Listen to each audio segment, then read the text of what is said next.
Hey folks, Pat here from DNS, and this Madison area fishing report is current as of Friday, May 2nd. Well, happy Friday, everybody. We made it through another week. This is a extra special happy Friday because we are on the eve of the general season fishing opener. So it's big news. Of course, it's a big day, pretty much a state holiday at this point. A lot of folks get excited. A lot of folks like to get out for the opener. A lot of folks will be out at midnight tonight, and of course, we'll be busy here at the shop all day today and especially tomorrow. So, and like I said, yeah, people will be out at midnight tonight. The launches, with the weather looking beautiful for the weekend ahead, we'll be busy tomorrow. And this is a lot of people's first time getting out for the year. They're going to be rusty launching their boat. People maybe don't have the same level of etiquette as you. So I just want to remind everybody to be patient out there, just so everybody can have a good opening day. And yeah, let's just enjoy the day. And I want to wish everybody luck. And yeah, it's an exciting time, and we will talk about it more here in the report. If you don't want to deal with all the chaos of opening day on our local lakes, you can head down to Cross Plains. Southern Wisconsin Trout Unlimited is hosting their Riversmith Casting Clinic at the H.M. Zander Community Park in Cross Plains. That's just the big park that goes right through town there, and Black Earth Creek flows right through the middle of it. This is a fantastic event. If you've ever been curious about learning how to cast a fly rod and learn more about fly fishing and trout in general, they have folks from the chapter on hand that are going to be helping teach people how to cast. They'll have all the equipment provided. They usually have somebody from the DNR there doing entomology, stuff about what goes on, what trout eat, what happens in streams. It's a great event for kids. So if you don't want to deal with all the stuff going on in the area lakes, head down to Cross Plains and check out this cool event and support Trout Unlimited where you can, because they are a great group. Speaking of great groups, Casting for Kids is still looking for volunteers to host folks. They're almost filled up, but they could still use a few more boats to take out some folks. So if you're interested in doing that, go to casting4kids.org and go to the Contact Us tab here and just let them know you're interested in volunteering for the event, because it really is a great event. Or just register for it and pay some money and have somebody take you out. All the money raised goes to the Carbone Cancer Center and UW Children's Hospital. And one more thing, the Yahar Fishing Club is hosting their Kids Fishing Day right behind the shop here in the Warner Park Lagoon, May 31st, that'll be. So this is also a free event. Kids walk away with a free rod. I'm happy to donate bait to that event. They got hot dogs and stuff, lunch, for the kids, and it's just a really cool event. So I'll be promoting that for the next month or so till that happens. A little bit of shop news to go over here. Noah Humfeld had his salmon school here. He had a great turnout for that. Did a great job. I know a lot of folks that were here really learned a lot, and want to thank him for doing that. We have, with the opener coming up, everybody's getting all their stuff ready. Swing by. You can still swing by today. It's going to be pretty busy, but swing by and get your line spooled, get your fishing license. Make sure you're ready to go for tomorrow. But it is going to be chaotic, so don't maybe come in here tomorrow with a bag of spool reels that you want spooled up, because it's going to be busy and you're going to be waiting a long time if you do. I had a refrigerator conk out on me here at the shop, so I had to move my gulp display, and I used that opportunity to bring in some new shapes and highlight some of that. So Gulp has these tadpoles out. These Gulp 1-inch size baits are really, really popular, and especially the minnows. And they got a bunch of cool colors here. So there's a rainbow trout, green shiner, and blue shiner. You can see they're glittery and real good looking lures. So come check those out. Bobby Garland's also very popular for the crappies, and they have it's not new, but the itty bit mayfly is smaller than the mayfly they had out last year, so that's pretty cool. These Pro Tube Tour baits, these minnows are also got a real realistic shape to them. Otherwise, yeah, we got all the stuff out on the shelves. We are ready to roll for opener and come in and get ready. Oh, and yeah, we also have leeches. Also, a very popular bait this time of year. Everything that swims loves a leech is what I'm always telling people. So come down and stock up on those. And we got all the other live bait you need to get out for the opener. Posters on the front door here. There's a blood drive going on up the street next Tuesday. This Distill America event at the end of the month. The Driftless Angler up in Viroqua is having their trout event up there June 6th, and Kaylin Hoggard is hosting a casting competition, which we are proud to sponsor. So if you want to test your casting skills against some of the best people out there, head up to Viroqua on June 6th. otherwise, the poster for the kids' fishing day. Um, and yeah, that's about it there. I think that's it for announcements. So we can just, I guess, get into the report. We did have a bunch of rain come through Wisconsin yesterday, so mostly southern Wisconsin. I think we got at least 2 inches here in Madison last I checked. And we'll talk about how that's going to affect your plans for opener a little later in the report. Otherwise, outside of a bunch of wind, it was a pretty nice week here in Madison. Otherwise, the forecast for the weekend and into next week looks gorgeous, really, with temps in the 60s and 70s. And I don't see much chance of rain, so make sure you make some plans to get out and do some fishing. As far as piers go, around the city and county has all of their piers in, and they're ready to rock and roll for the opener. The Mendota buoy, you can see here, is reading 51 degrees at the surface, and then pretty much high 40s, low 50s all the way through the water column. But as far as fishing goes, generally around the chain, of course, as I'm recording this, game fish season is still currently closed on all inland water, snow, walleye, pike, or muskie, stuff like that. But that all changes at midnight tonight. So, and like I said, there will be a lot of people out, even at midnight, and definitely tomorrow. So, yeah, let's just all have fun out there. With the water still being chilly, shallow is still going to be the name of the game, no matter where or what you're fishing for this time of year. And when I say shallow, I mean less than 10 feet of water for sure. Pan fishing around town's been good. Most of the shallow areas, especially bays and inlets, have been good. Spikes and waxworms on the bluegill side of things on an ice jig work well. Redworms on a maybe a little bit bigger jig under a bobber are great for gills. As far as crappies go, they're still biting in those same areas. And crappie minnow or a small minnow-shaped plastic on a jig under a bobber is pulling fish out of the water for a lot of those folks. Folks enjoying the early season catch and release bass have been doing really well, especially since things warmed up here this last week. Ned rigs, chatterbaits, swim baits, lipless cranks are all good producers. Of course, though, with the game fish season closed, I haven't heard a ton of reports of people, fishing for walleye, of course, but the bass folks actually are complaining about all the walleye they're catching on a lot of those same baits. And of course, muskie grab just about everything. But once the season is open and we're targeting walleyes, all those lures I mentioned for bass are working great. But on the live bait side of things, extra large walleye minnows, blacktail chubs, small suckers, which we all have.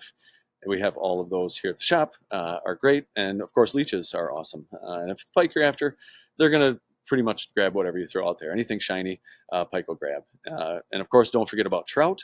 The catch and release season has been open since January, but of course, tomorrow you can start keeping trout if you like, and using live bait if you like.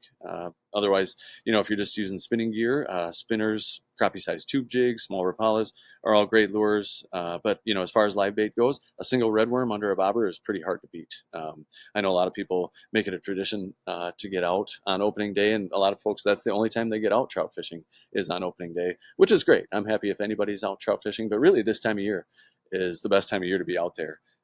And I'll talk about that at the end of the report when I focus more on trout. As far as other details around town, we'll get into it a little bit here. Cherokee, still hearing about some decent panfish up here in Cherokee Park and some good bass. If you can keep the pike off your line, there's a lot of small pike running around, but that action should continue for the opener. 113 Bridge, they're still getting some panfish down there, but the white bass have been moving pretty good, so lots of folks down there targeting those. And the catfish are up in North Bay and also swimming in and through the 113 Bridge area. So I've heard about several fish being caught, with cut bait being kind of the bait of choice this time of year. Um, let's see, on Lake Mendota itself, I haven't talked to a ton of people out that have been fishing, obviously not targeting game fish, but like I said, the bass folks are doing well anywhere shallow. Panfish have been also in shallow areas, so like U Bay, North Bay, Dingles, Marshall Park, Spring Harbor, all good spots for panfish. Bass also in those same spots or anywhere shallow on the largemouth side of things. Look for rocks, shallow rocks if you're looking for smallies, walleyes in those same spots. And the pike are also pretty much everywhere. And just a reminder, too, that this area below the Tenney Park locks is closed until midnight, and they do watch that very closely. So I wouldn't be shocked if there was a warden waiting down there, making sure nobody's getting in there early. But yeah, should be a good opener either way. Lake Monona, kind of the same deal over there. I haven't heard much on the main lake, but Monona Bay has been still producing good gills during the day. Crappies at night, the same, like I mentioned, waxworm spikes for the gills, crappie minnows, minnow-shaped plastics for the crappies. Other areas of the lake, like Cherville Bay, Weechawbuck Bay, formerly known as Squaw Bay, and The Winnequa lagoons have been producing a lot of shiners and smaller gills, but I have heard about some nicer gills that have moved in there lately, so that's definitely worth a look. Otherwise, oh, and some gills off the Monona Terrace wall I've been hearing about as well. So um, otherwise, walleyes, look for them in shallow, rocky areas. And again, there's pike and muskies out there too, although the muskies don't tend to be super active this time of year. You got to let it warm up a bit.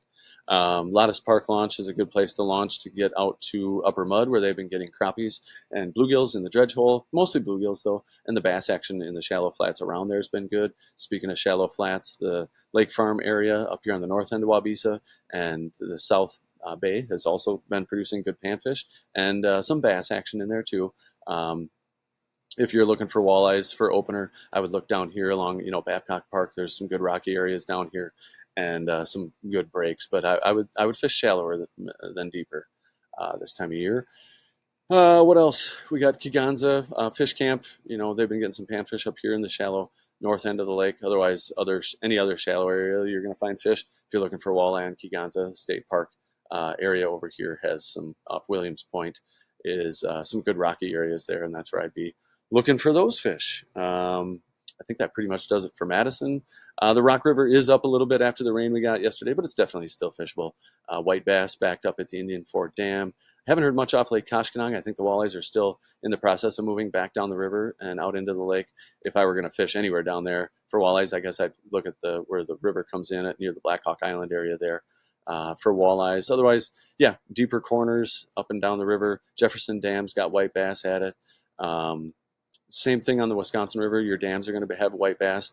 The walleyes are starting to move back downstream into deeper holes. So if you're fishing on the river itself, not at a dam, look for a little deeper water and you'll probably find fish. And the smallmouth bite over there has been really great. A couple friends have been sending me pics I've seen on Instagram of some folks doing great on some pre-spawn smallie action. Otherwise, like I said, dams like Prairie du Sac going to have a lot of white bass at them. Lake Wisconsin, I haven't heard much going on. A decent smallmouth bite on the main lake itself. Otherwise, shallow bays are good panfish producers. I haven't heard anything in the way of walleyes yet. They're probably still upriver and working their way back down, but they will show up in the lake here. And it's a good spring and summer bite over there usually. Uh, yeah, same thing up the river. Dells Dam, Castle Rock Dam, Petenwell Dam, all going to have white bass at them right now. And yeah, that's a lot of folks come through the shop fishing those white bass. Over the Mississippi River, I haven't heard much over there, but the internet tells me that the folks at the Genoa, what is it, Clements over there, barge, they've been getting a lot of white bass as well, backed up at the dam. The walleye and sauger bite has slowed. And of course, there's always, pike and some bass around and stuff like that. Otherwise, over to Milwaukee, the steelhead run's pretty much over. I mean, you might still find some fish in the rivers, but those fish are going to move back out into the main lake, and now it's going to be smallmouth and pike time in rivers like the Milwaukee River is a great fishery over there for those fish. Um, but yeah, it's sad, but we did have a really, really long and excellent steelhead run. So that was a lot of fun this year, and hopefully we get another one next year. As far as trout goes, like I said, with the regular season opening, that means that you can start keeping trout if you wish, and you can also use live bait for them. So um, the streams, this last weekend or recent until yesterday, really have been running pretty low and clear. I was actually out on Sunday and totally struggled. We were on a small creek and it was running very low, very clear, and all of the fish that we found were in deeper pools. And if you even spooked one fish out of the group of fish that was in those pools, the whole pool was spooked, and then had to move on. And combine that with sun and wind, and it was a struggle. We only got a couple fish the whole day, but still nice to be out, I guess. And now today we have the opposite. So we got all that rain yesterday, and I bet a lot of the streams in the area are running pretty dirty. Um, but that doesn't mean that you can't fish for trout. Just head upstream, look for smaller water. And this is actually a great time to fish small water because you can actually kind of sneak up on those fish, and they're not as likely to see you. In dirtier water, maybe dry flies you might want to give a break. But use large woolly buggers, anything flashy if you're spinning gear. Panther martins are great. Anything dark colored, trout are going to be able to see. But anything like a husky jerk, countdowns always work. A crappie tube jig, maybe a black tube jig, something they can see in that dirty water, get a nice silhouette. If you want to run live bait, It's hard to beat a redworm under a bobber. Blacktail chubs, like chub tails, work well, or minnows work, but that redworm under a bobber is pretty hard to beat when it comes to trout.